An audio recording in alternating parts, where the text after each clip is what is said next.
Underline. Omong dikit tapi nyelekit. Bersama Om Bob. Temukan di channel YouTube Om Bob Indonesia. Om Bob, kebijakan pemerintah yang akan menghapus tenaga honorer di lingkup kerja birokrasi per November 2023 ini menuai banyak sekali kritik. Bagaimana Om Bob menggarisbawahi masalah ini? Ya, sebetulnya kita tuh harus melihat perspektif dari pemerintah ya. Kalau perspektif dari pemerintah kan sebetulnya itu kan sudah ada pegawai negeri. Ya. Yang sekarang namanya aparatur sipil. Ya. Ya. Pegawai negeri mungkin lebih gampang ya. Nah, sekarang dengan adanya pegawai negeri sebetulnya kan tidak perlu lagi mengangkat honorer. Ya. Tenaga honorer. Ya, ya. Nah, tetapi beberapa dikit yang kemarin itu kan selalu ada lowongan-lowongan yang dijadikan tenaga honorer. Betul. Bahkan di beberapa tempat itu ada honorer yang tidak gajian. Ya, ya. Artinya waktu itu istilahnya kan wiyata bakti. Betul. Ya, di mana orang tersebut membaktikan dirinya terhadap negara melalui pemerintah daerah ya.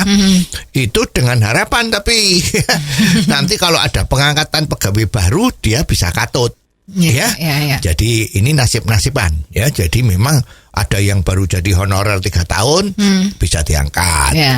Tapi ada yang jadi honorer puluhan tahun juga belum diangkat-angkat. Ya, jadi ini lotre lah seperti itu kan. Ya. Nah, tetapi kan masyarakat kita itu kan senang sekali jadi pegawai negeri. Ya, dia pikir kalau berkorban selama 5 tahun, 10 tahun jadi tenaga honorer yang namanya wiyata bakti, tidak pakai gaji, kalau ada pun sedikit, ya itu rela, ya karena menunggu begitu dapat diangkat jadi pegawai negeri. Karena selama ini kan kalau ada rekrutmen yang didahulukan adalah tenaga honorer. Betul. Tenaga wiyata bakti dianggap sudah loyal. Selama ini sudah menderita tidak mau terima gaji, artinya tidak terima gaji ya. Maunya sih tetap ya. Itu diprioritaskan. Nah, sebetulnya ini kan kurang sehat. Jadi mestinya apa yang dilakukan oleh pemerintah ini ya setuju aja.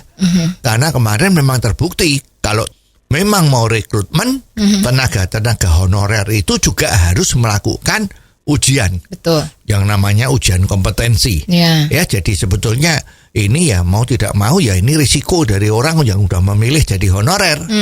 Ya, tapi kalau memang sudah ada peraturannya tidak boleh ada honorer, ya mestinya pemerintah daerah itu jangan coba-coba terus masih merekrut tenaga honorer, wiyata bakti dan sebagainya itu. Ini terus terang ya kasihan dengan orang-orang yang memberanikan diri untuk menjadi wiyata bakti maupun honorer tadi dengan risiko dia tidak diangkat. Ya, dengan demikian kalau pintu-pintu honorer maupun wiyata bakti ini bisa ditutup, itu otomatis kan tidak ada penambahan orang baru yang tanpa gajian, ya. Itu otomatis pegawai negeri itu juga menjadi bekerjanya lebih serius. Ya, tidak seperti sekarang yang kelihatannya kok pegawai negeri itu lebih santai daripada swasta, ya kan? Lah, itu juga mendidik. Jadi kita perlu dukung kalau memang tenaga honorer itu tidak diadakan lagi, namun yang sudah ada sekarang yang ada 400.000 lebih ini, ya harus betul-betul dilakukan seleksi. Kalau memang mau diterima menjadi pegawai negeri, jangan karena pertimbangannya adalah kasihan. Sudah berbakti tidak gajian selama bertahun-tahun kok tidak diangkat. Nah, ini adalah perspektif yang salah. Oh, jadi begitu ya Om Bob. Jelas deh sekarang. Terima kasih Om Bob untuk waktunya. Sampai ketemu lagi di waktu yang akan datang.